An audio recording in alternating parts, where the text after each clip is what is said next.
أعوذ بالله من الشيطان الرجيم بسم الله الرحمن الرحيم إن الحمد لله والصلاة والسلام على رسول الله وعلى آله وصحبه وسلم تسليما كثيرا أما بعد رب اشرح لي صدري ويسر لي أمري واحلل عقدة من لساني يفقهوا قولي السلام عليكم ورحمة الله وبركاته আশা করি আপনারা সবাই ভালো আছেন। প্রথমে আমি একটা ডিসক্লেমার দিয়ে শুরু করি, ঠিক আছে? প্রথমে আমি তিনটা বিষয়ে আপনাদের কাছে মাফ চেয়ে নিচ্ছি। প্রথম বিষয়টা হলো, আমি পাবলিক স্পিচ দিয়ে অভ্যস্ত না। I prefer writing. লেখার অনেক সুবিধা আছে, আপনি এডিট করতে পারেন, রিভাইজ করতে পারেন, মুছে ফেলতে পারেন, রাইট? কিন্তু বলার সময় এগুলো করার সুযোগ নেই। অ্যান্ড আমার আসলে বলার যেহেতু অভ্যাস নাই, তাই আমি আসলে খুব সুন্দর করে গুছায় বলতে পারবো, এটা আমার কাছে মনে হচ্ছে না। এটা হলো 1 নম্বর বিষয়। 2 নম্বর বিষয় হলো, আমাকে বাসা থেকে বলে দিছে যে সুন্দর বাংলা ভাষায় কথা বলতে, কিন্তু বাসার অনেক কথার মতো এই কথাটাও সম্ভবত আমি রাখতে পারতেছি না, কারণ প্রমিত বাংলা ভাষা যেটা করেছি খেয়েছি এটা বলতেও আমি অভ্যস্ত না। তা আমি যেটা অনেক চেষ্টা করি হয়তো বা কিছু বলতে পারবো, বাট এটা খুব ডিফিকাল্ট হয়ে যাবে। সো আপনাদের কষ্ট করে এটা একটু শুনতে হবে। তো এই দুটোর বিষয় বলতেছি এই জন্য, কারণ আলহামদুলিল্লাহ আজকে যারা বক্তব্য দিচ্ছেন তারা সবাই খুব সুন্দর করে কথা বলেন, সবাই সুবক্তা, খুব গুছায় কথা বলেন। তো আপনারা যদি ওনাদের বক্তব্যের মতো বক্তব্য আমার কাছে এক্সপেক্ট করেন তাহলে আসলে হবে না। আমার বক্তব্যটা আপনাদের একটু কষ্ট করে শুনতে হবে, একটু অগোছালো বক্তব্য হবে, ভাঙাচোরা বক্তব্য হবে। এটা হলো 2টা বিষয়। 3 নম্বর বিষয়টা হলো, আজকে কিছু বক্তব্যে কিছু কথা আসতে পারে যেগুলো কঠিন লাগবে কারো কাছে। তো এগুলো কারো বিরুদ্ধে যাওয়ার জন্য না বা কারো সমালোচনা করার জন্য না, এগুলো বলার একমাত্র কারণ হলো আমি ট্রুলি মনে করি যে আমাদের বর্তমানের জন্য এবং আমাদের ভবিষ্যতের জন্য, এই কমের জন্য এবং এই জমিনের জন্য এই কথাগুলো বলা দরকার। So, এই 3টা হলো ডিসক্লেইমার, ঠিক আছে? ডিসক্লেইমার শেষ, এখন আমি মূল কথায় যাচ্ছি। আচ্ছা, আমরা একটা ঐতিহাসিক সময় পার করতেছি। গত 40 দিনে এমন অনেক ঘটনা ঘটে গেছে যেটা আসলে কয়েক দশকে ঘটে না। একটা ব্রুটাল ব্লাডি প্রসেসের মধ্যে দিয়ে আমরা কিছু অর্জন পাইছি। খুনি হাসিনা, দিল্লির পাপেট হাসিনা, সে পালাইছে এবং তার যে সৈন্য সামন্ত আছে তারা গা ঢাকা দিছে। এবং এই পুরো প্রসেসটা এখনো আমরা আসলে বুঝে উঠতে পারছি কিনা আমি আসলে শিওর না। In a way we are still trying to make sense of it. এবং আমার ধারণা আমরা এখানে যারা আছি বেশিরভাগই এরকম কোনো এক্সপিরিয়েন্সের মধ্যে দিয়ে এর আগে যাই না। এবং আমরা নিজেদের মধ্যে অনেক কিছু ডিসকাস করতেছি, অনেক কথাবার্তা বুঝতেছি, যার উদ্দেশ্য হলো two make sense of the situation, যে আসলে কি হইলো এবং এটা কোথায় যাচ্ছে, রাইট? সো এই জায়গাটাতে 2টা কোয়েশ্চেন দিয়ে আমি আলোচনাটা শুরু করতে চাই। ফার্স্ট কোয়েশ্চেন হলো, আমরা অনেক কথাবার্তা শুনতেছি যে গণ অভ্যুত্থান, বিপ্লব, প্রতি বিপ্লব, সংস্কার। অনেকে বলতেছে আমরা স্বাধীন হয়েছি, এটা দ্বিতীয় স্বাধীনতা।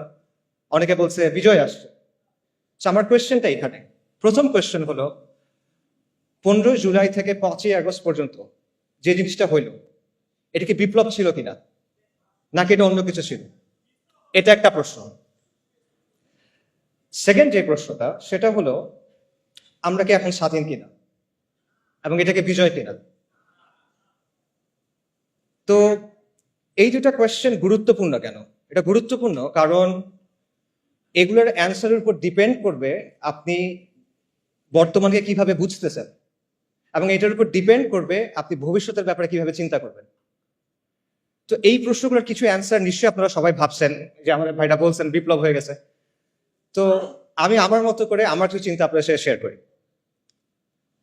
প্রথম প্রশ্ন হলো, এটা বিপ্লব ছিল কিনা? এই প্রশ্নের অ্যান্সার দেওয়ার আগে 3টা জিনিসের পার্থক্য আমাদের বুঝতে হবে। একটা হলো বিপ্লব, একটা হলো সংস্কার, একটা হলো ক্ষমতার পালাবদল বা ক্ষমতা পরিবর্তন। বিপ্লব হলো একটা সমাজ এবং একটা শাসন ব্যবস্থার মৌলিক পরিবর্তন, আমূল পরিবর্তন। এটা হলো বিপ্লব। সংস্কার হলো এর চেয়ে লিমিটেড। সংস্কারের ক্ষেত্রে একটা বিরাজমান কাঠামো থাকে, বিদ্যমান কাঠামো থাকে, সেটার মধ্যে কিছু পরিবর্তন হয়, কিছু মেরামতি হয়, কিছু পুনর্গঠন হয়। এটা হলো সংস্কার। আর ক্ষমতার পালাবদল এটা আপনারা সবাই বোঝেন, একজন গেল আরেকজন আসবে, দ্যাটস ইট। আচ্ছা, তাও আমি বোঝানোর জন্য একটা এক্সাম্পল দিই। মনে করেন রাষ্ট্র ক্ষমতা হলো একটা চেয়ারের মতো বা একটা সিংহাসনের মতো। এই সিংহাসনের উপরে শাসক বসে থাকে। এখন আপনি এসে শাসককে এখান থেকে নামায় ফেললেন, ধাক্কা দিয়ে টেনে যেভাবে ইচ্ছা নামায় ফেললেন। এটা কি? এটা হলো সরকার পতন। আপনি তারপর চেয়ারে বসে গেলেন, এটা কি? ক্ষমতা দখল। চেয়ারে বসার পর আপনি চেয়ারটা রেনোভেট করলেন, নতুন করে বার্নিশ করলেন, নতুন করে রং করলেন, কোনো জায়গায় ছিঁড়ে গেছিল সেলাই করলেন, কোনো জায়গায় ঘুণ পোকা ছিল আপনি ওটা চেঞ্জ করলেন। এটা হলো সংস্কার। কিন্তু বিপ্লব কি? বিপ্লব হলো আপনি চেয়ারটা ডিসম্যান্টল করবেন, আপনি ওটা ভাঙবেন, নতুন করে তৈরি করবেন, এবং নতুন চেয়ারটা আগেরটার মতো হবে না, এটা ডিফারেন্ট হবে। এবং প্রবলেম ওটা চেয়ার নাও হইতে পারে, ওটা একটা টুল হইতে পারে, দিবান হইতে পারে। এটা হলো বিপ্লব। কাজেই এই জায়গা থেকে যদি আমরা চিন্তা করি, তাহলে আমি আবার প্রশ্নটা করি, জুলাইয়ের আন্দোলন কি বিপ্লব ছিল কিনা? জুলাইয়ের আন্দোলন বিপ্লব ছিল না। আপনারা চিন্তা করে দেখেন এখানে কি হয়েছে। এখানে শুধুমাত্র একটা কাজে সাফল্য আসছে, সরকার পতন, হাসিনার পতন হয়েছে। কিন্তু ক্ষমতা দখলটাও কিন্তু হয় নাই।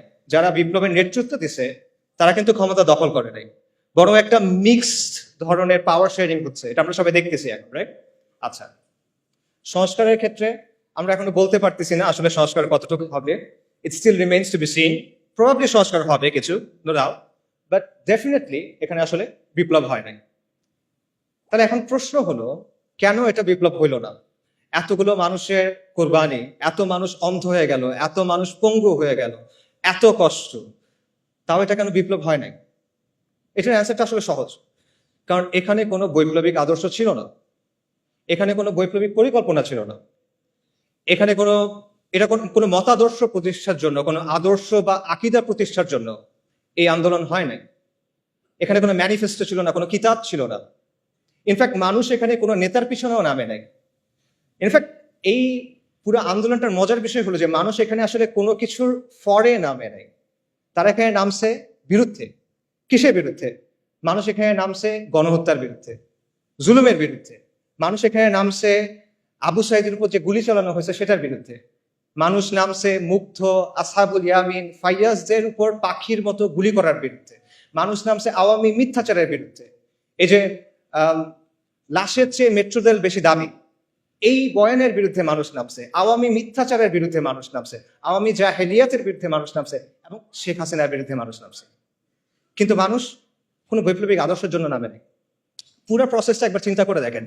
কোটা সংস্কার এটা কিন্তু একটা জনমানুষের ইস্যু না। মানুষের কিন্তু সমর্থন দিয়েছে অবভিয়াসলি, বাট এটার জন্য মানুষ রাস্তায় নামতো, রাইট? কিন্তু মানুষ শেষ পর্যন্ত নামলো কেন? কারণ হাসিনার লাগাম ছাড়া বক্তব্য, তার একটার পর একটা ব্লান্ডার, তার ব্রুটাল রিপ্রেশন, এসবের কারণে শেষ পর্যন্ত মানুষ চিন্তা করলো যে এবার একটা এসপারোসর হইতে হবে, শি মাস্ট গো। এভাবে আসলে একটা দেশ চলতে পারে না। এই কারণে মানুষ নামছে। এবং বেসিক্যালি শেখ হাসিনা পুরা দেশের মানুষকে তার বিরুদ্ধে আসলে ঐক্যবদ্ধ করছে। এটা ছিল এই বিপ্লবের গ্লু, মানে সরি, এই মুভমেন্টের গ্লু। এটা ছিল এই মুভমেন্টের গ্লু, কোনো আদর্শ না। এটা ছিল হাসিনার বিরুদ্ধে একটা গণবিস্ফোরণ, একটা পপুলার আপরাইজিং বেসিক্যালি, যে সহজভাবে আমি বলি। মানুষের দীর্ঘদিনের জমে থাকা যে ক্ষোভ, রাগ, এই জুলুম মানুষ সহ্য করতে আর পারতেছে না, এবং মানুষের মনে হচ্ছে যে এইভাবে আসলে আমরা থাকতে পারবো না। এই কারণে মানুষ রাস্তায় নেমে আসছে। এবং আমি এই কথাটা লিখছি এবং এটা বারবার বলি, এবং আমি এটা আসলেই বিশ্বাস করি যে এই আন্দোলনের মূল উস্কানিদাতা শেখ হাসিনা, এটার প্রধান সমন্বয়ক শেখ হাসিনা, এটার প্রধান স্থপতি শেখ হাসিনা, এটার প্রধান ইঞ্জিন বা চালিকা শক্তি শেখ হাসিনা। শেখ হাসিনাকে ছাড়া এই আন্দোলন কখনো সরকার পতনের দিকে যায় না।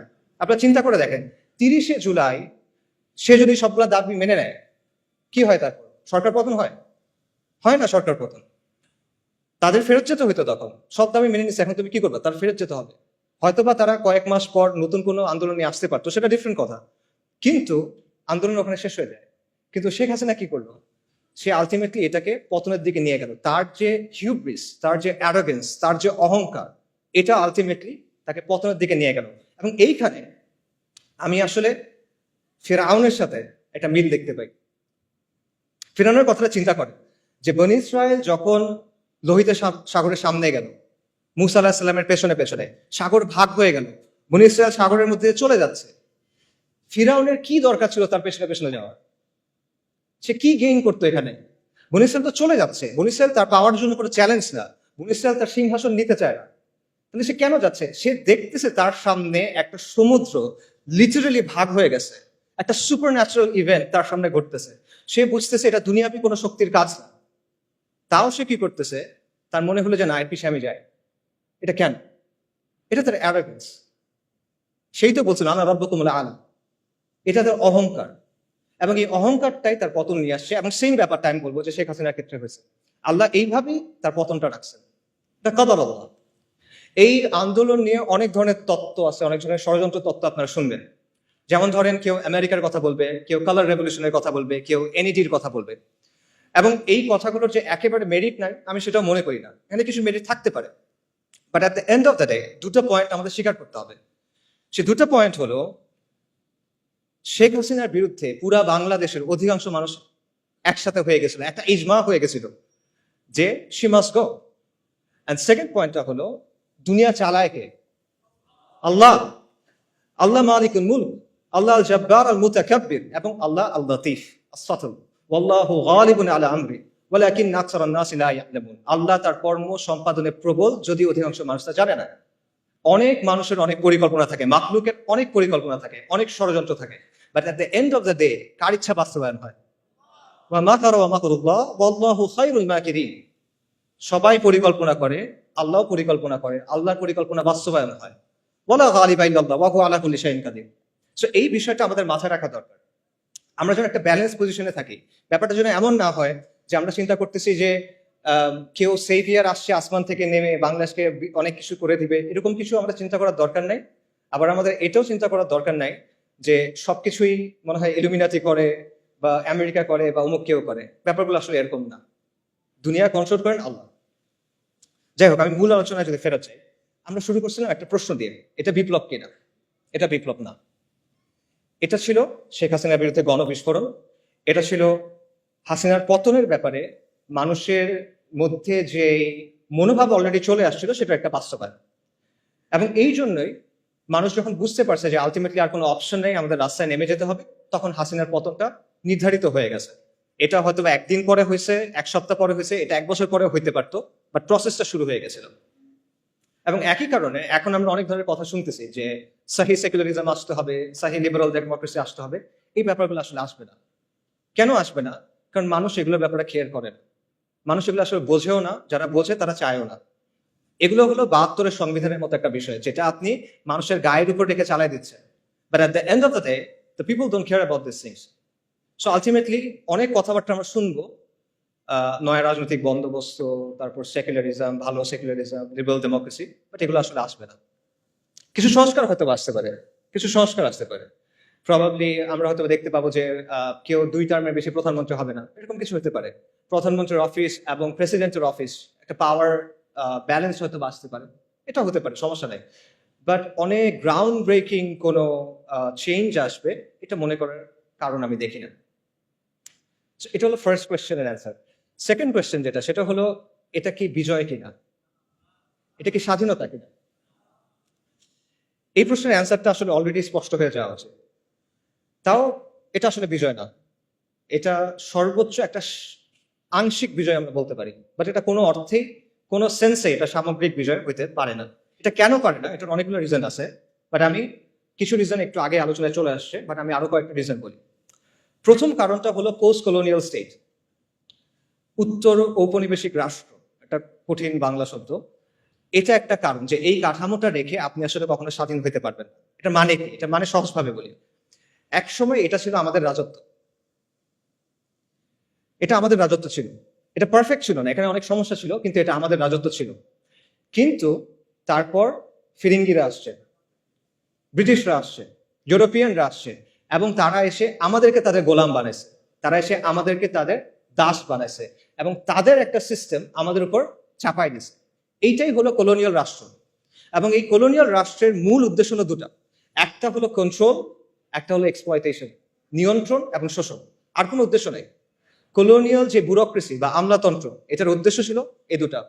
কলোনিয়াল যে পুলিশ, এটার উদ্দেশ্য ছিল এই দুটা। কলোনিয়াল যে সেনাবাহিনী, এটার উদ্দেশ্য ছিল এই দুটা। আজকে ফিরিঙ্গিরা নাই, ওরা চলে গেছে, অনেক আগেই চলে গেছে, কিন্তু ওদের যে সিস্টেম সেটা রয়ে গেছে। আজকে আমাদের যে ব্যুরোক্রেসি আছে, সেটা কলোনিয়াল ব্যুরোক্রেসির কন্টিনিউয়েশন, ধারাবাহিকতা। আজকে আমাদের যে পুলিশ বাহিনী আছে সেটা কলোনিয়াল পুলিশ বাহিনীর ধারাবাহিকতা, এবং উপমহাদেশের যে সেনাবাহিনীগুলো আছে এগুলো সবগুলো ব্রিটিশ ইন্ডিয়ান আর্মির ধারাবাহিকতা। এটা ভেঙেই মানে এটা থেকেই পাকিস্তান আর্মি এবং ইন্ডিয়ান আর্মি হয়েছে, এবং দেন সেখান থেকে বাংলাদেশ আর্মি হয়েছে। এগুলো হিস্টোরিক্যাল ফ্যাক্ট, কেউ ডিনাই করতে পারবে না। সো যেই কাঠামোটা তৈরি হয়েছিল নিয়ন্ত্রণের জন্য এবং কন্ট্রোল করার জন্য, সেই কাঠামোটাকে রেখে দিয়ে আপনি আসলে কিভাবে স্বাধীন হবে, কিভাবে বিজয়ী হবে, এটা পসিবল না। এটা গেল একটা রিজন। আরেকটা রিজন হলো মডার্ন স্টেট ইটসেলফ।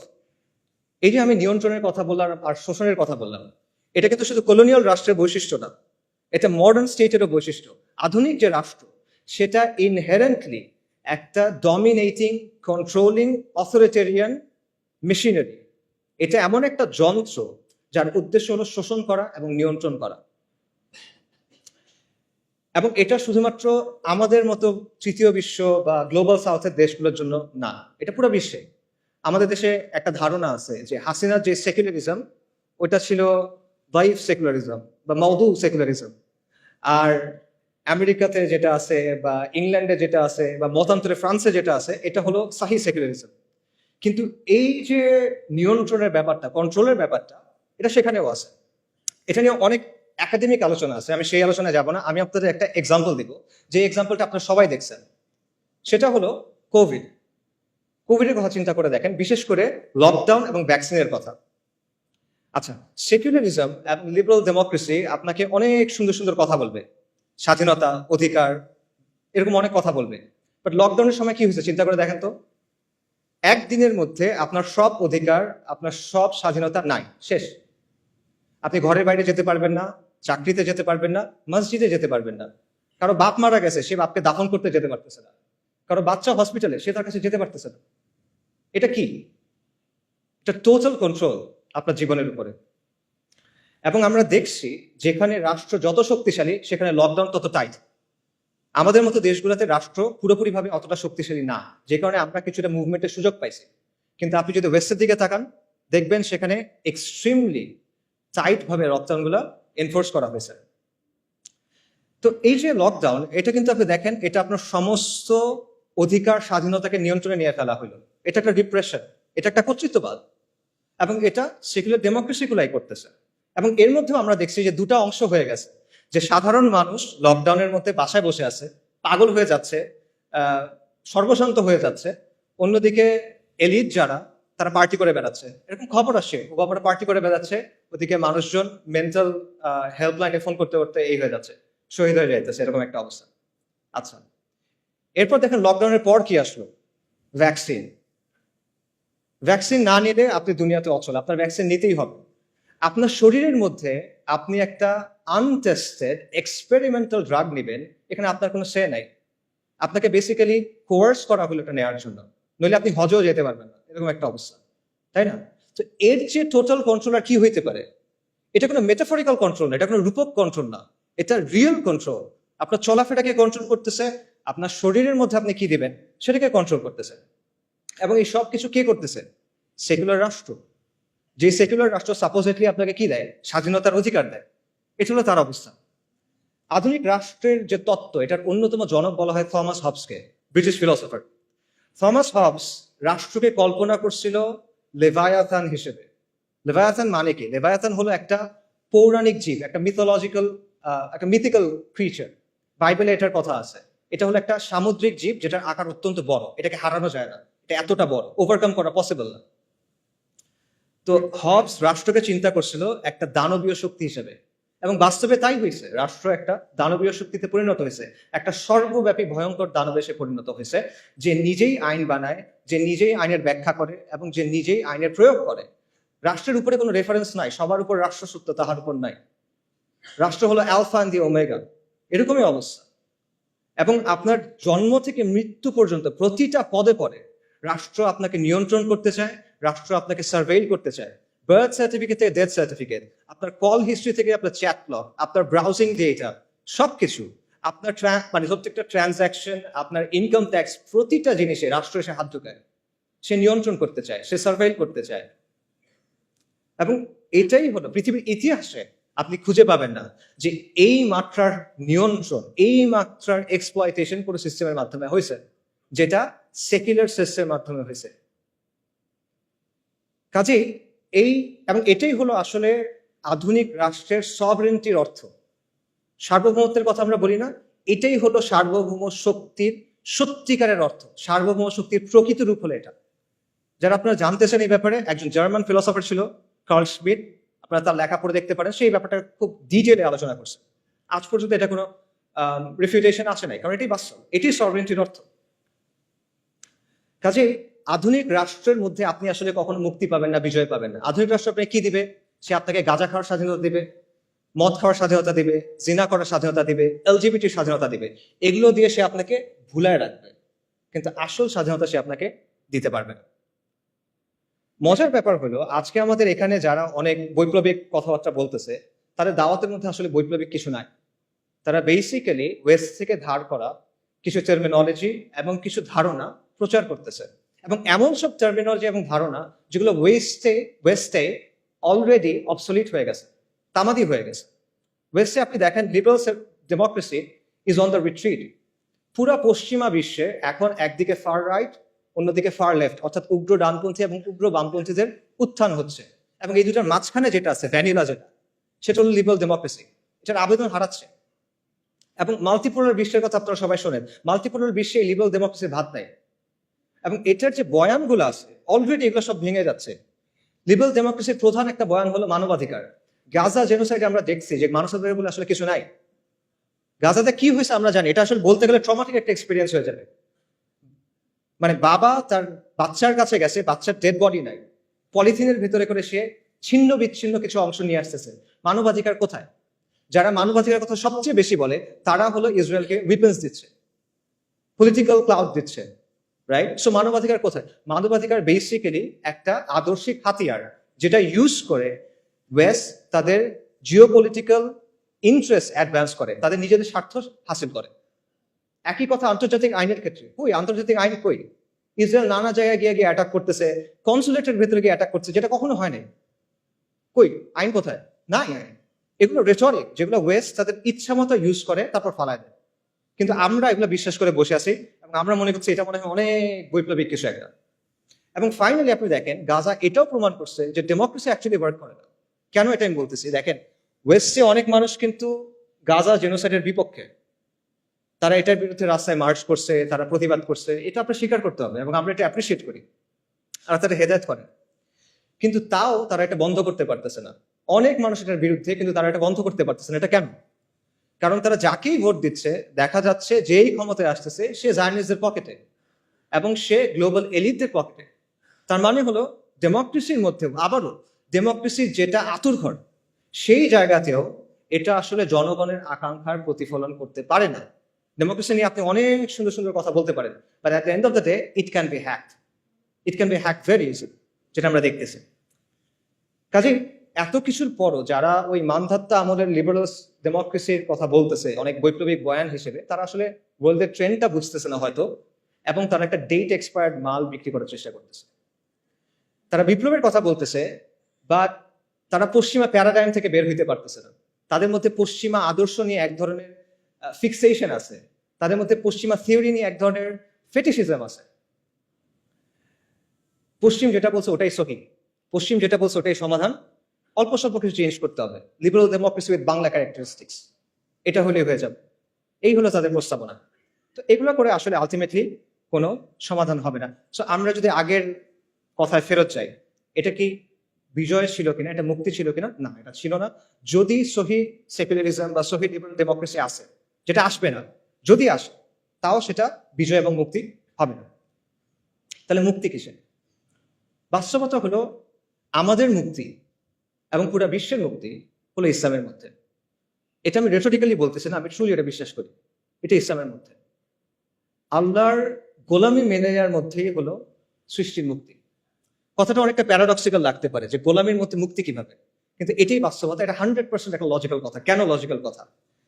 কারণ হলো দুনিয়ার বাস্তবতা হলো দুনিয়াতে আসলে সত্যিকার অর্থে কোনো ফ্রিডম নাই। এখানে অ্যাবসলিউট কোনো ফ্রিডম হয় না।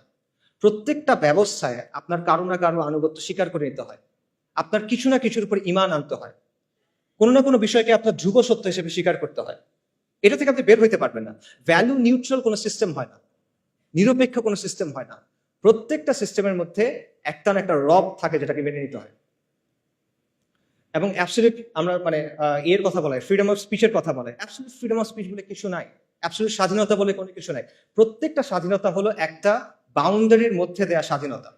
দাবা খেলার সময় চিন্তা করেন, যখন আপনি কেউ যদি দাবা খেলে, সে দাবা খেলার নিয়ম মেনে যে কোনো চাল দিতে পারে, কিন্তু নিয়ম সে চেঞ্জ করতে পারে না। নিয়মটা মেনে তাকে খেলার টেবিলে বসতে হয়। সেম জিনিস, যে কোনো সিস্টেমে ওই সিস্টেমের নিয়ম মেনে আপনি স্বাধীন, কিন্তু এই নিয়মগুলো আপনি চ্যালেঞ্জ করতে পারবেন। কাজে প্রকৃত অর্থে আসলে কোনো স্বাধীনতা নাই। মানুষ প্রত্যেকটা সিস্টেমে কারো না কারো সামনে সাজদা করে। আমরা করতেছি না, আধুনিক মানুষ করতেছে না। আধুনিকতা আপনাকে রাষ্ট্রের গোলাম বানাইছে, আপনাকে মুক্ত বাজারের গোলাম বানাইছে, আপনাকে নফসের গোলাম বানাইছে। কাজে ইসলাম ছাড়া বাকি যা কিছু আছে সবকিছু হলো গায়রুল্লাহর গোলামি করা, আর ইসলাম হলো আল্লাহর গোলামি করা। তা আপনি কার গোলামি করবেন? আপনি মানুষের গোলামি করবেন, মাখলুকের গোলামি করবেন, তাকে আপনি আল্লাহর গোলামি করবেন। কাজে সত্যিকারের মুক্তি হলো গায়রুল্লাহর ইবাদত থেকে বের হয়ে এসে এক আল্লাহর দাসত্ব মেনে নেওয়া। যখন আপনি এটা করবেন, তখন আমরা মানুষ হিসেবে আমাদের যে কসমিক রোল, আমাদের যে মহাজাগতিক ভূমিকা আল্লাহ আমাদের জন্য ঠিক করে দিয়েছেন খালিফা হিসেবে, তখন সেটা আমরা পালন করতে পারবো। তখন আমরা পুরো সৃষ্টির সাথে হারমোনিতে আসতে পারবো। আধুনিকতা প্রকৃতিকে ডমিনেট করতে চায়, কন্ট্রোল করতে চায়, এটা করতে গিয়ে সে ক্লাইমেট ক্যাটাস্ট্রফি করে ফেলছেন। কিন্তু আপনি যখন আল্লাহর দাসত্ব মেনে নেবেন, তখন আপনি এটার সাথে হারমোনিতে আসতে পারবেন। এখানেই আপনি প্রকৃত মুক্তি পাবেন। এটা ছাড়া সত্যিকার অর্থে কোনো স্বাধীনতা নাই। আপনার জিডিপি যত হোক, আপনার যতগুলো মেট্রো রেল থাকুক, আপনার যত মাথা পিছু যত ইচ্ছা হোক, আপনার রাস্তা যত সুন্দর হোক, মুক্তি নেই। কমফোর্ট আছে, মুক্তি নেই। তো এখানে আরেকটা কোয়েশ্চেন আছে, সেটা হলো ইসলাম কিভাবে? আমি যদি বলি যে আলটিমেটলি মুক্তি হলো ইসলামে, তাহলে প্রশ্ন আসবে ইসলাম কিভাবে? তো এই কোয়েশ্চেনের অ্যান্সারটাও আমি প্রথম কোয়েশ্চেনের সাথে ট্যাগ করতে চাই। প্রথম কোয়েশ্চেনে আমরা তিনটা বিষয় নিয়ে কথা বলছিলাম: সরকার বদল, সংস্কার আর বিপ্লব। এখন এক এক করে আমাকে বলেন দেখি, সরকার পতনের মাধ্যমে কি ইসলাম আসবে? না, আসা সম্ভব না। এটা একটা সরকার গিয়ে আরেকটা সরকার আসবে, আসলো তো ইসলাম আসবে না। আচ্ছা আমাকে বলেন, সংস্কারের মধ্য দিয়ে আসবে কিনা? সংস্কারের মধ্যে দিয়ে এটা সম্ভব না। কারণ আপনি যে সিস্টেমটার মধ্যে আছেন সেটা হলো একটা সেকুলার লিবারাল, একটা সেকুলার ব্যবস্থা। এই ব্যবস্থাটা মৌলিকভাবে ইসলামের সাথে সাংঘর্ষিক। এখন আপনি কিভাবে সংস্কার করে করে এটাকে ইসলামে নিয়ে যাবেন? ইটস পসিবল না। আমি আপনাকে একটা এক্সাম্পল দিই। সংস্কারের সবচেয়ে বহুল ব্যবহৃত পদ্ধতি কি? ডেমোক্রেসি। ডেমোক্রেসি হলো ইনহেরেন্টলি একটা রিফর্মিস্ট অ্যাপ্রোচ, একটা রিফর্মিস্ট মেথড। ডেমোক্রেসিতে কি করা হয়? একটা ব্যবস্থার মধ্যে মৌলিক বিষয়গুলোর ব্যাপারে আমরা একমত, এর মধ্যে আমরা কিছু পরিবর্তন আনতে চাই, কিছু বিষয়ে মতপার্থক্য আছে, এগুলো আমরা সলভ করতে চাই। এই জায়গায় ডেমোক্রেসি কাজ করে, এবং ডেমোক্রেসি কাজ করে ইনক্রিমেন্টাল বা গ্র্যাজুয়াল চেঞ্জের মাধ্যমে। এখন আপনি আমাকে বলেন, আপনি কিভাবে অ্যাকচুয়ালি এই প্রসেসে সেকুলার রাষ্ট্র থেকে ইসলামী ব্যবস্থায় যাবেন? আমি আপনাদের বাংলাদেশের এক্সাম্পল দিই। বাংলাদেশে যে ইসলামী দলগুলো আছে যারা ডেমোক্রেটিক পদ্ধতিতে অংশগ্রহণ করছে, তাদের সবার ভোট যদি আপনি মেলান কোন একটা নির্বাচনে, 30টার মতো আসনও তারা পায় নাই। লেস দেন 30, 300টার মধ্যে লেস দেন 30, লেস দেন 10%। ওকে, আচ্ছা, তার মানে তারা যে এককভাবে ক্ষমতা যাবে এটাও আসলে ফিজিবল না। বাট তর্কের খাতিরে আমি ধরলাম এটা হইল। মনে করেন বাংলাদেশের কোনো একটা ইসলামী দল অথবা সবগুলো ইসলামী দলের কোনো একটা জোট, তার 160টা আসন পেয়ে গেল, ক্ষমতায় গেল। আলহামদুলিল্লাহ, অনেকে বলে ফেলবে ঠিক আছে গেল, তারপর কি হবে? তারপর কিভাবে ইসলাম আনবেন? আপনি সংবিধান পরিবর্তন করে করে আনবেন? পসিবল না। কি পরিবর্তন করবেন? আপনার সংবিধান আপহেল্ড করতে হবে। এটা শপথ নিয়ে আপনি গেছেন। আপনি যদি বলেন যে ঠিক আছে, সংবিধানের মধ্যে আপনি লিখে দিলেন যে কোরআন সুন্নাহ বিরোধী কোনো আইন করা হবে না, তাহলে হয়ে গেল শরিয়া কায়েম? না, হবে না। এর চেয়ে অনেক সুন্দর সুন্দর কথা পাকিস্তানের সংবিধানে আছে, চমৎকার চমৎকার সব কথাবার্তা আছে, but at the end of the day ওটা স্টিল একটা সেকুলার রাষ্ট্র। কাজে সংস্কারের মাধ্যমে আপনি জিনিসটা করতে পারবেন না। এবং দেখেন, এই যে আমরা যে আলোচনাগুলো শুনতেছি বিপ্লব গণঅভ্যুত্থান নিয়ে, ওখানে কিন্তু এই কথাগুলো আসতেছে যে গণ অভ্যুত্থানের বৈধতা আপনি সংবিধান থেকে পাবেন না, গণঅভ্যুত্থান করতে হলে সংবিধানের বাইরে গিয়ে করতে হবে। এই কথাগুলো আসতেছে না? নতুন গঠন করতে হলে পুরনো সংবিধান দিয়ে হবে না। তো আপনি যদি এতটুক কাজ সংবিধানের মধ্যে না করতে পারেন, আপনি সেকুলারিজম থেকে ইসলামী ব্যবস্থায় যাবেন, সেটা আপনি কেমনে সংবিধানের মধ্যে দিয়ে করবেন বা কেমনে এই প্রসেসের মধ্যে দিয়ে করবেন? এটা আনরিয়ালিস্টিক, ইট ইজ পসিবল না, ইম্পসিবল। এখানে আরো অনেকগুলো বিষয় আসলে আছে, অত কথা বললাম না, সময় হয়ে যাচ্ছে। দুটো পয়েন্ট বলি। আপনি দেখেন মিশরে, আলজেরিয়াতে ইসলামিস্টরা ক্ষমতায় আসছিল, কিন্তু ডিপ স্টেট তাদের বিরুদ্ধে কু করছে, তাদেরকে সরাই দিয়েছে। তিউনিসিয়াতে সেম জিনিস হয়েছে, কিন্তু তিউনিসিয়াতে যারা ক্ষমতায় আসছিল তারা ইসলামিস্ট ছিল না, তারা ছিল সাবেক ইসলামিস্ট যারা পরবর্তীতে লিবারাল ডেমোক্রেট হয়েছে, তাদেরকেও কু করে সরাই দিয়েছে। এবং এই ব্যবস্থায় যারা গেছে তারা নিজেরা চেঞ্জ হয়ে গেছে। 1980-র দশকে অনেকগুলো মুসলিম দেশের ইসলামী মুভমেন্ট গুলা অনেক তর্ক বিতর্কের পর একটা সিদ্ধান্ত নিয়েছিল যে ঠিক আছে, আমরা ইসলাম কায়েমের জন্য ডেমোক্রেটিক পদ্ধতি ইউজ করব। এটার উদ্দেশ্য কি? আমরা ক্ষমতায় যাব, তারপর আমরা ধীরে ধীরে ইসলাম কায়েম করার চেষ্টা করব। ভালো উদ্দেশ্য। তারপর কি হয়েছে? 40 বছর পর হয়েছে যে আমরা দেখতেছি যে তারা নিজেরা এখন আর ইসলামী রাষ্ট্রের কথাই বলে না। এদের অনেকেই, সবাই না, অনেকেই। এটা এখন কি বলে? এখন তারা বলে কল্যাণ রাষ্ট্রের কথা, ওয়েলফেয়ার স্টেট, প্লুরালিজমের কথা। এরা এখন বলে যে লিবারাল ডেমোক্রেসির কথা। অর্থাৎ তারা সিস্টেমে ঢুকছিল সিস্টেমটা চেঞ্জ করার জন্য, সিস্টেমের জায়গায় আছে, তারা চেঞ্জ হয়ে গেছে। এটা হলো অবস্থা। তো সংস্কারের মধ্য দিয়ে আসলে এইভাবে এই পরিবর্তন সম্ভব না। বাস্তবতা হলো, আপনি যদি সেকুলার ব্যবস্থা থেকে যে ট্রান্সফরমেশনটা প্রয়োজন ইসলামী ব্যবস্থায় যাওয়ার জন্য, সেটার জন্য প্রয়োজন বৈপ্লবিক পরিবর্তন এবং রেভলিউশনারি মিনস। এটাই বাস্তবতা। এবং এটা শুধুমাত্র ইসলামের ক্ষেত্রে প্রযোজ্য না, এটা যে কোনো ব্যবস্থার ক্ষেত্রে প্রযোজ্য। যখন পৃথিবীতে রাজতন্ত্রের বদলে রিপাবলিক আসলো, তখন সেটা বৈপ্লবের মাধ্যমে আসছে, বৈপ্লবিক পদ্ধতির মাধ্যমে আসছে, এবং এটা একটা ঐতিহাসিকভাবে প্রমাণিত সত্য। এটা এমন একটা কনক্লুশন যেটা অ্যাভয়েড করা সম্ভব না। আপনি ধাপে ধাপে চিন্তা করেন। আপনি যদি মুসলিম হন, আপনাকে শরিয়া চাইতে হবে, নন নেগোশিয়েবল। কেউ মুসলিম, সে শরিয়া চায় না, এটা পসিবল না, এটা কুফর।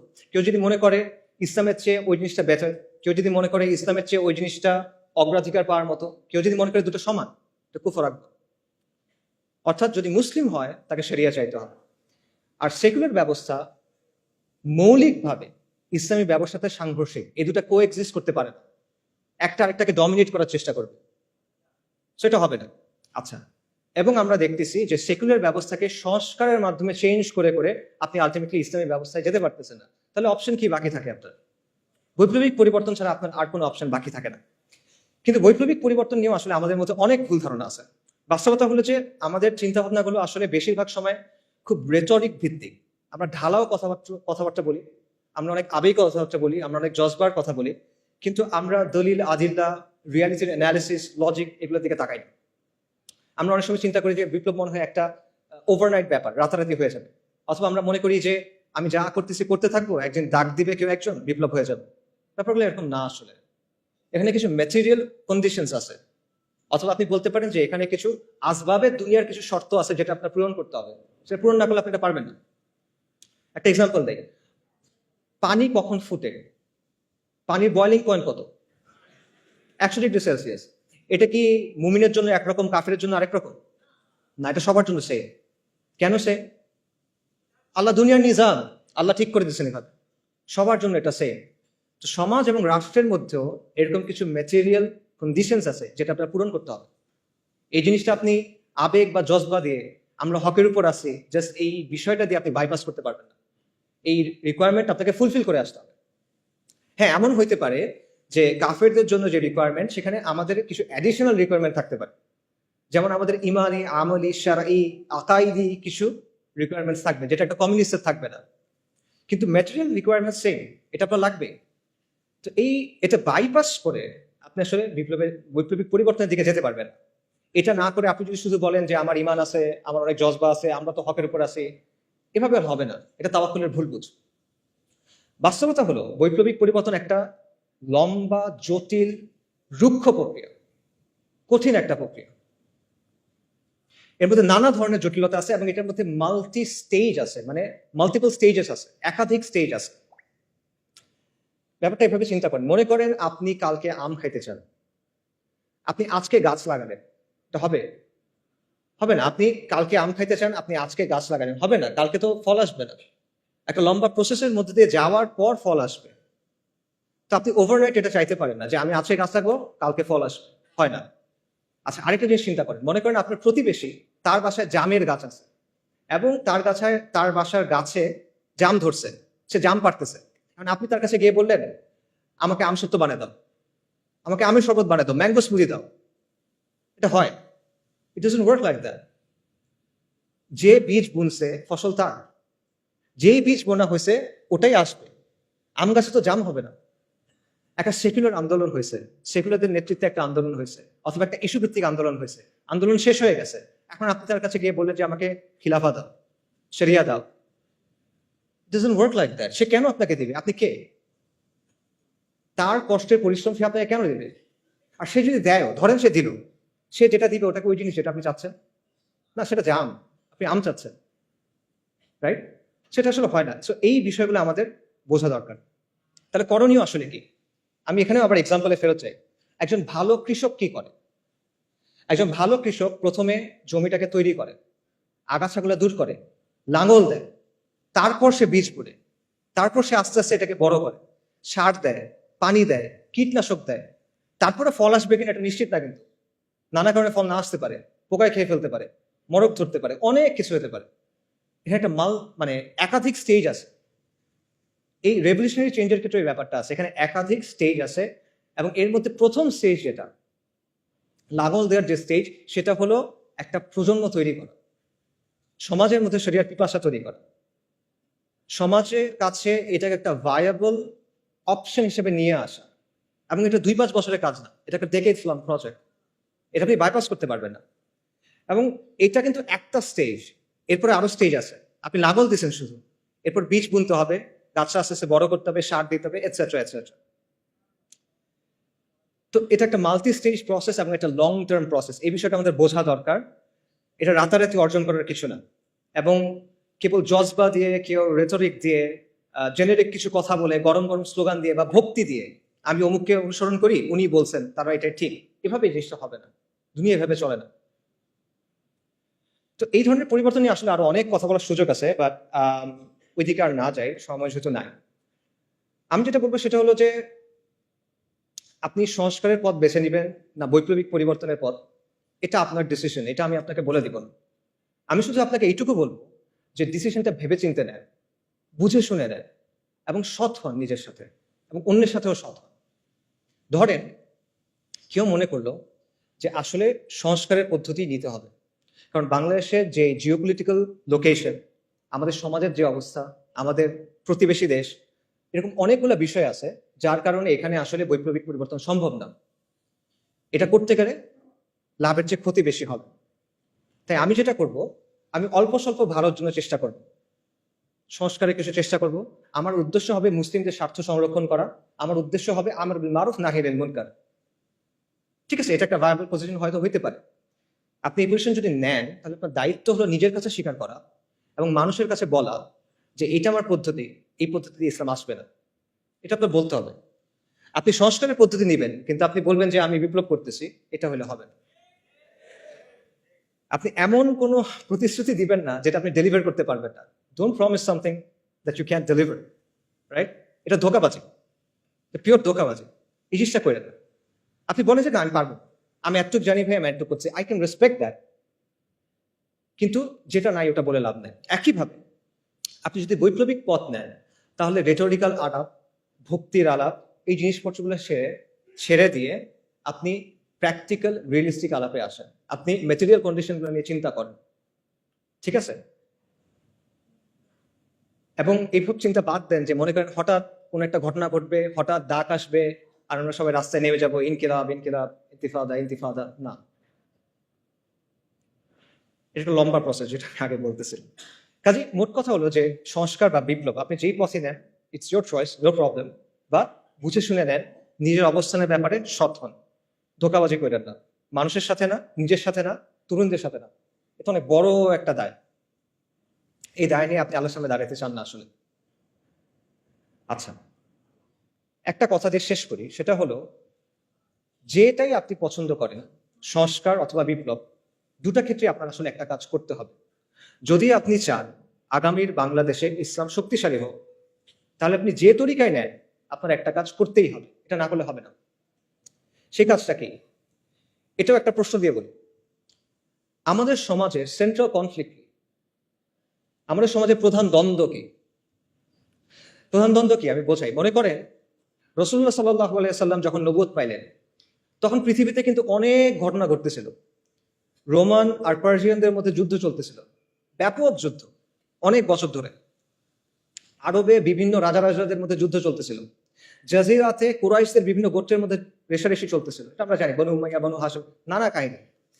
আফ্রিকাতে অনেক সাম্রাজ্য ছিল, তাদের মধ্যে যুদ্ধ চলতেছিল।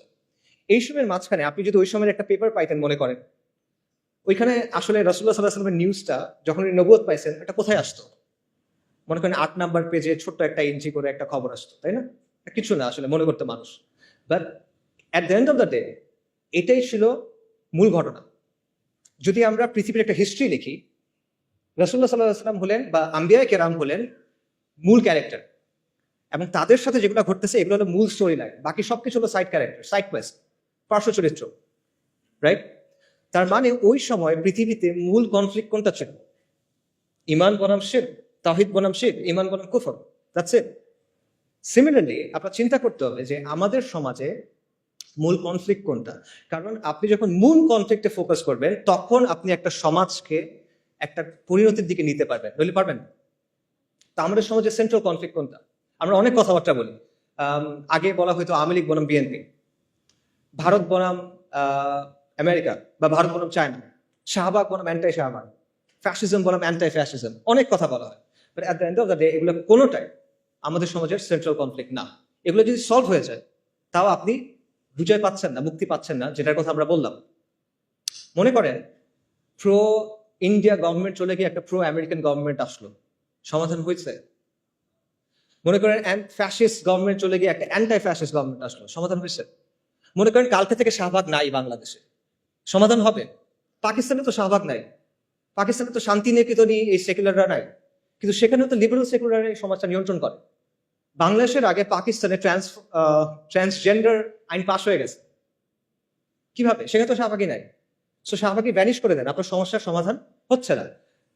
সমাধান হলো মূল কনফ্লিক্টের জায়গাটা, এবং মূল কনফ্লিক্টটা হলো ইসলাম বনাম সেকুলারিজমের দ্বন্দ্ব, আল্লাহর আইন বনাম গায়রুল্লাহর আইনের দ্বন্দ্ব, আল্লাহর শরিয়া বনাম মানুষের শরিয়ার দ্বন্দ্ব, ইসলাম বনাম মানুষের বানানো তন্ত্র মন্ত্রের দ্বন্দ্ব। এটাই হলো মূল কনফ্লিক্ট। আল্লাহ আযজা ওয়া জাল্লা কোরআনে কি বলছেন? সব আম্বিয়ায়ে কিরামকে কোন দাওয়াত দিয়ে পাঠানো হয়েছে? নবী রাসূলকে কোন দাওয়াত দিয়ে পাঠানো হয়েছে? আল্লাহ জাল্লা বলছে, ওয়ালাকাদ বাআসনা ফি কুল্লি উম্মাতির রাসূলান আন ইয়াবুদুল্লাহা ওয়াজতানিবুত তাগুত। আমি প্রত্যেক উম্মার কাছে রাসূল প্রেরণ করছি এই মর্মে যে তোমরা আল্লাহর ইবাদত করো, তাগুতকে বর্জন করো। কুফর বিত তাগুত ওয়া ঈমান বিল্লাহ। এখন আপনি আমাকে বলেন, যদি আপনি আল্লাহর উপর বিশ্বাস আনেন, তাহলে আপনি আল্লাহর আইনকে বাদ দিতে পারবেন? এটা পসিবল? পসিবল না। আপনি যদি আল্লাহর উপর বিশ্বাস আনেন, আপনি গায়রুল্লাহর আইন মেনে দিতে পারবেন? পসিবল না। তাহলে আপনি যদি ঈমান বিল্লাহ এবং কুফর বিত তাগুত চান, তাহলে অবশ্যই আপনাকে মানতে হবে যে ইসলাম এবং সেকুলারিজমের মধ্যে একটা প্রচন্ড দ্বন্দ্ব আছে, এবং এটাই আসলে সবচেয়ে বড় দ্বন্দ্ব। আপনাকে কেউ বাধ্য করতেছে না আজকে যে তুমি গিয়ে লাত মানাত উজ্জার সামনে গিয়ে সাজদা করো। কেউ আপনাকে বলতেছে না যে তুমি হুবালের সামনে গিয়ে একটা জিনিস কোরবানি করো, কেউ বলবে না। কিন্তু সে কি বলবে? আল্লাহর আইন ছাড়ো, গায়রুল্লাহর আইন ধর, সে এটা আপনাকে বলবে। সো এইটাই হলো সেন্ট্রাল কনফ্লিক্ট, এবং এই বিষয়টাকে আমাদের দাওয়ার মূল ভিত্তি বানাইতে হবে, এবং আমাদেরকে এটা সমাজের মূল প্রশ্নে পরিণত করতে হবে, যেটা আমরা পারি নাই। এখানে আমরা স্পেকটাকুলারলি ফেল করছি। বাংলাদেশের সাধারণ মানুষ যখন তার ভবিষ্যৎ নিয়ে চিন্তা করে, সে কি বলে দেখেন? সে কিসের কথা বলে? সে বলে ডেমোক্রেসির কথা, সে ভোটের কথা বলে, সে অর্থনীতির কথা বলে, কিন্তু সে কিন্তু শরিয়ার কথা বলে না। তো এটা সেকুলারদের সাফল্য যে তারা তাদের স্লোগান, তাদের চিন্তাগুলো মানুষের কাছে পৌঁছে দিতে পারছে, এবং আমাদের ব্যর্থতা যে এত ইম্পর্টেন্ট একটা বিষয় আমরা মানুষের কাছে পৌঁছে দিতে পারি নাই। কাজে যদি আমরা ইসলামের বিজয় চাই, তাহলে অথবা আমরা ইসলামকে শক্তিশালী করতে চাই, আবারও বলতেছি, আপনি সংস্কার চান অথবা আপনি বিপ্লব চান, এই কাজটা আপনার করতেই হবে। ইসলাম এবং সেকুলারিজমের মধ্যে যে দ্বন্দ্ব, এটাকে আপনার সমাজের সেন্ট্রাল কনফ্লিক্টে পরিণত করতে হবে। বাকি সবকিছু সেকেন্ডারি। হ্যাঁ, অবশ্যই ব্যক্তি পর্যায়ে আপনি দাওয়া করবেন ইমান, আমল, আকীদার, অফকোর্স এটা বাদ যাবে না। বাট যখন আপনি সামষ্টিক পর্যায়ে যাবেন, সমাজের কথা বলবেন, তখন এটা আপনার দাওয়ার মূল কেন্দ্র হতে হবে। পাশাপাশি আরেকটা জিনিস আপনাকে করতে হবে, সেটা হলো মানুষের জীবনের সাথে যে জড়িত যে বিষয়গুলো আছে, যেগুলো নিয়ে মানুষ কনসার্ন, সেগুলো নিয়ে আপনার কথা বলতে হবে এবং সেটা বলতে হবে ইসলামের জায়গা থেকে। এবং এটাও নবী রাসূলদের দাওয়ার সুন্নাত। নবী রাসূলগণ তাওহীদের দাওয়াত দিয়েছেন, অবশ্যই সত্য। একই সাথে তারা কিন্তু সমাজের জুলুম এবং অনাচারের বিরুদ্ধে কথা বলছেন। ফিরআউন বনী ইসরায়েলকে বন্দি করে রাখছিল, তাদের উপর জুলুম করতেছিল। আল্লাহ যখন মূসা আলাইহিস সালামকে ফিরআউনের কাছে পাঠালেন, মূসা আলাইহিস সালাম গিয়ে কি বললেন? আল্লাহর ইবাদত করো, আল্লাহর উপর ঈমান আনো, বনী ইসরায়েলের উপর জুলুম করা বন্ধ করো, বনী ইসরায়েলকে ছেড়ে দাও। লূত আলাইহিস সালাম তার কওমকে কি বললেন? যে তোমরা এই বিকৃত কাজ ছেড়ে দাও। তারা কিন্তু ঈমান আনে নাই তখনও, তাও তিনি এটা বলতেছেন। শুআইব আলাইহিস সালাম মাদিয়ানবাসীকে কি বলছেন? যে তোমরা আল্লাহর উপর ঈমান আনো এবং ওজনে কম দিও না, পরিমাপে কম দিও না, কারণ ওটা ছিল ওই সমাজের সবচেয়ে বড় সমস্যা। কাজে এটা পরিষ্কার যে নবী রাসূলগণ শুধুমাত্র তাদের জাতিকে তাওহীদের দাওয়াত দেন নাই, পাশাপাশি সমাজের যে বিরাজমান সমস্যাগুলো ছিল, বড় বড় সমস্যা, সেগুলো নিয়ে তারা কথা বলছেন। এবং এটা আপনাকেও করতে হবে। এটা আম্বিয়া কেরামের দাওয়াত সুন্নাহ এবং এটা আমাদের করতে হবে। আমরা বলি যে ইসলাম হলো কমপ্লিট কোড অফ লাইফ। তাহলে দ্রব্যমূল্যের সমস্যা, বেকারত্বের সমস্যা, যে বিষয়গুলো নিয়ে মানুষ পেরেশান থাকে, এগুলো ইসলামের মধ্যে নাই, এগুলো শরিয়ার বিষয় না। আপনি এগুলো নিয়ে কথা বলবেন না? কেন বলবেন না? তাহলে এটা Islamic complete code of life কিভাবে হইলো? আপনার কথা তো আপনার কাজের সাথে মিলবে না তখন। এই কাজটা আমাদের করতে হবে। এবং এটা শুধু, আবারও আমি বলতেছি, এটা শুধু ঢালাও বক্তব্য দিয়ে হবে না।